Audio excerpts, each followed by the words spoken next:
Welcome back to MMA Sucka Fight fans. My name is Nate Freeman. Today I'm joined by Liv Parker, who is fighting next Friday in the PFL Challenger Series, looking to get a contract into the PFL $1 Million Tournament. Liv, how are you doing today? I'm great. How are you? I'm fantastic. So, like I mentioned, you're fighting in the PFL Challenger Series, looking to get into the $1 Million Tournament at lightweight.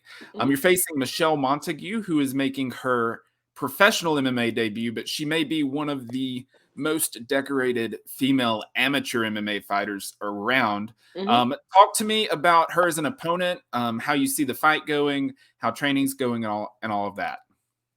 Training's been going great. You know, I feel really, really good. We've been working on fine-tuning and honing a lot of the things about – I'm really mostly worried about my game and how to make it better, how to move better, you know, how to – we know that she's a very decorated fighter, but she's also very much about the ground game. You know, her ground game is phenomenal. That's where she wants to fight. If you watch any fight that she's had, that's where she tries to go. So just preparing for that, you know, what we want to do. I do want to see what she's like on her feet. So, you know, working on having to, you know, stay on our feet and avoid takedowns at all. I mean, if it gets on the ground, we're good with that. But, you know, I want to see that part of her game as well. Because so far, that seems to be the place where she's the weakest, is on her feet. Fantastic. So that's how you see the fight going. You see her. You see yourself just trying to sort of sprawl from her takedowns and just stand and trade with her, correct? Yep. Mm-hmm. All right, great.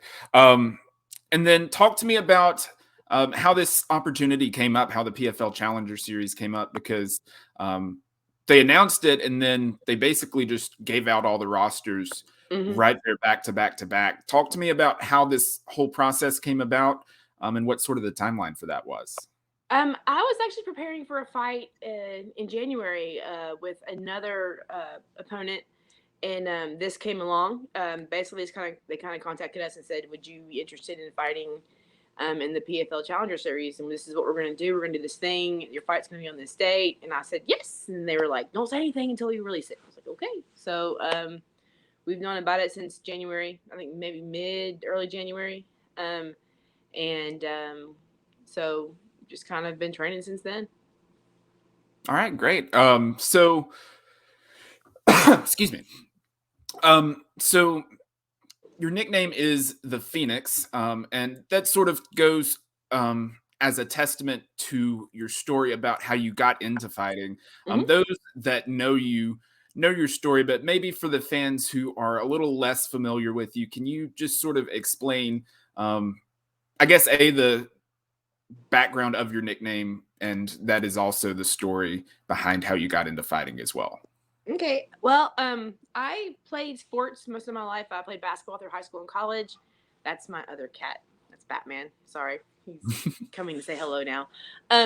But when I graduated from college, I sustained an injury my senior year, and I was able to play through it, but I had to kind of take it real easy after I graduated. I struggled a lot with going from being someone who lived their entire life to work out into someone who was married, because I got married right after college and had a full-time job, sitting in a desk all day, and trying to fit into the adult world, and I struggled mightily. I also had PCOS, which means I gained weight very, very easy. So after being out of college for 3 or 4 years, I had actually gained a lot of weight, and I was up in I think I got up to 337 pounds at the worst.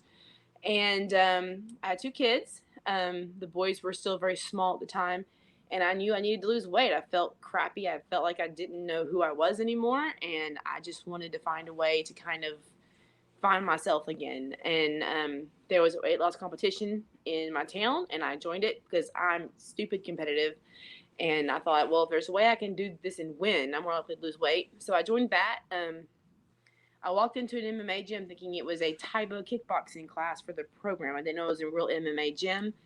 And when I got in there, Oven St. Preux was in the cage with another guy. And as I walked in the door, he slams him. The whole gym goes, dar, dar, dar, dar, dar. And the other girl that had walked in with me freaked out and ran off. And I was 337 pounds, gone up a hill and down 2 flights of steps. And I just couldn't run fast enough. And so Taylor caught me, and Turner, and she kind of drugged me onto the mat, kicking and screaming because I was like, I don't want to do this, no, let me out. And they got me on the kickboxing mat, and I took my first class, and I fell in love with it at the first punch. And so I started out just kickboxing, and I loved it. I think I lost like 60 pounds in the first 6 months that I did it. And then they were like, well, why don't you try jiu-jitsu? It's fun. And I was like, no. But after a while, I tried that, and I loved it. So they were like, well, hey, you like jiu-jitsu, you like kicking, try MMA class, put it all together. And I was like, I will try this class, but I will not get in the cage. I'm not fighting anybody. And my husband was like, yes, you will, because you are stupid competitive and you're going to want to beat somebody. And I'm like, no, no, no, no, this is not what I'm going to do.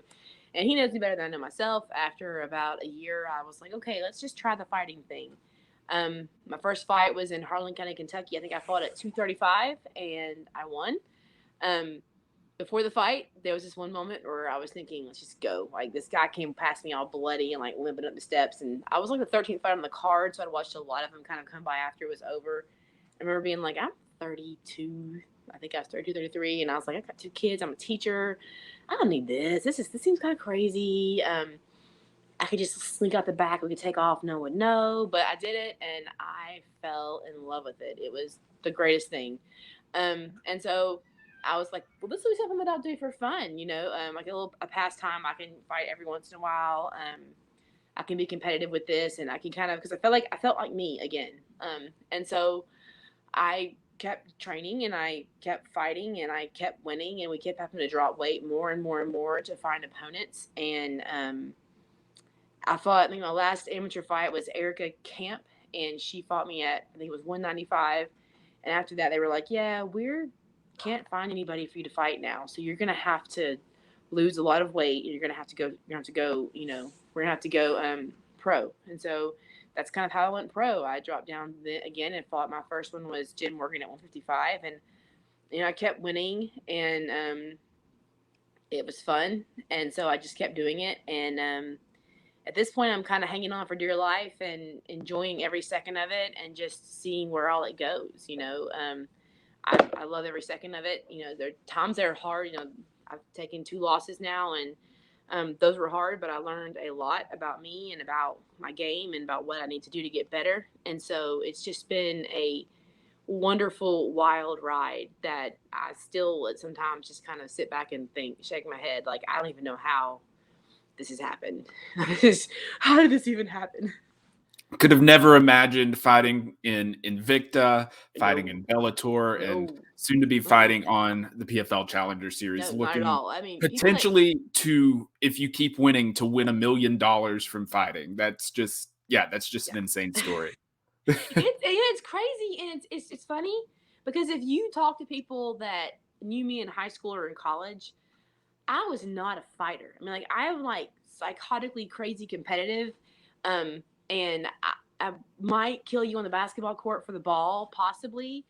But I mean, like, the people that knew me really well still can't believe I'm doing this. They're like, you're the one in the hallway at school. Someone could probably punch you in the face, and you'd be like, don't do that again. Like, I just don't have, but I love it. And so it's strange, but it's like I said, it's been a wild, wild ride. And I don't think if I'd walked into any other gym but KMA, it would have happened. Because there I found this other family of people, and they just embraced me and loved on me and pushed me, sometimes jerked my butt when I needed it. And, they've really made it an act of love. I go in there and I love all of my teammates and my coaches so much. And it's such a special place that a lot of it's just, I want to continue to be part of that, and as long as I have them, then it's just a great experience. I'm curious what your level of knowledge of MMA was before you walked into that gym. Were you a fan at all, or did you know anything about MMA? Or did you just learn everything once you got into the gym? Well, I mean, I was a casual fan. I watched the Cyborg Gina Carano fight. I remember watching that, and we watched the fights regularly after that. I knew who Ovens was, whenever I saw him in the gym. After I realized who it was later, but I mean, like, I knew that name. So I mean, I knew some about the sport. I just like casual watching, but most of it, yeah, I had to learn as I went. Yeah, that's just crazy. And like I mentioned, your nickname Phoenix just sort of talks about your resurgence in life and how you came um, from where you were to where you are now. And I just think that's a great nickname as well, just Thanks. in general, but also with the story behind it. I think that's, yeah, I think it's a great nickname. Thank you. My husband picked it out. He was like, "This is perfect," because I love the phoenix, like the bird. I love the mythology behind it. I'm also really into Harry Potter, and you have Fox the Phoenix in there. So he was like, "You should go by the Phoenix," and I was like, I like that." So that's how it stuck. Yeah. And you also mentioned you're a ninth grade English teacher. Well, now world history. I taught English World for history. Okay. history. I teach world history and geography to ninth graders. And dealing with ninth graders, we talked about this, and I know from experience is absolutely insane. So I love them, but they doing are that insane. and raising two uh, soon to be teenage boys hmm and being a professional fighter full time, how do you do it? I mean, honestly, when it comes to teaching, I think it's actually helped me a lot because one of the things that you see a lot in teaching profession is that teachers really don't have a life outside of school. We go home and spend hours and hours lesson planning and grading papers and doing all these things. And I don't think it's very healthy. So it kind of forced me, and I didn't at first, before fighting, I didn't have it. It forced me to have a healthy life work balance, and it's forced me to learn how to be efficient at work so that when I leave, I can go to the gym. And it's forced me when I'm at home to be much more careful about, how I spend my time and what I'm doing at home so that I have time to hang out with my kids. And it's made time with my family super duper sacred. And it's just been one of those things where you just have to, I've learned that I love it. It's important to me. All three things are part of who I am and what I do. And so it's been, just I want it bad enough so I'm able to make the time work. That does mean workouts early in the morning and at the gym later in the evening sometimes. Luckily my boys both take jiu-jitsu classes at the gym, so they come with me, so they're there. I get to see them a lot more. And my husband kind of found his way into helping by he does t-shirt printing. He has his own business doing that.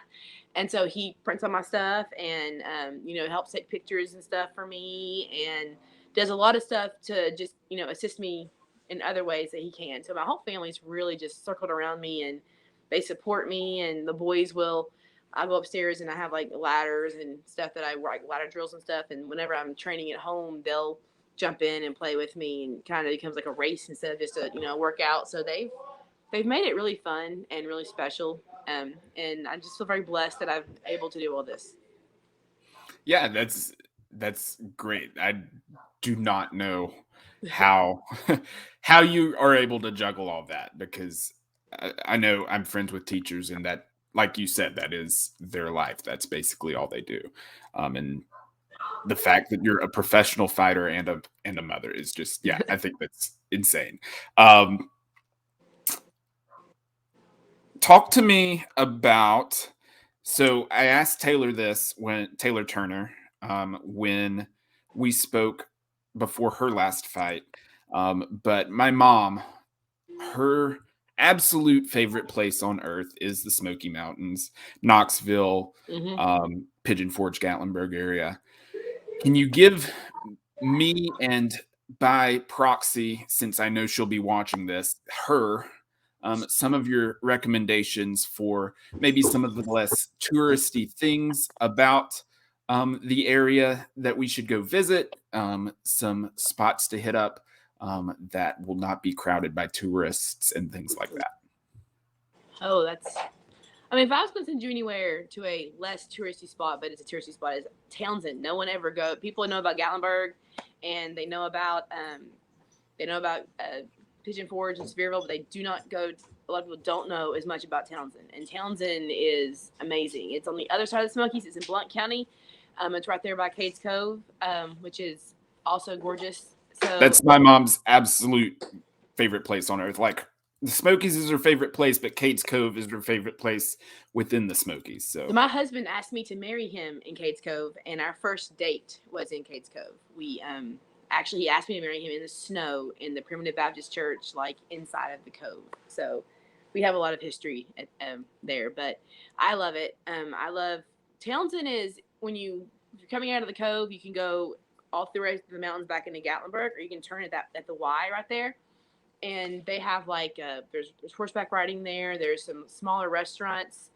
Um, there's tubing on the river. There's Burger Master. They're only open in the summertime, but they have the best ice cream and burgers and fries. It's so good. Like, we'll drive to Townsend from where I live.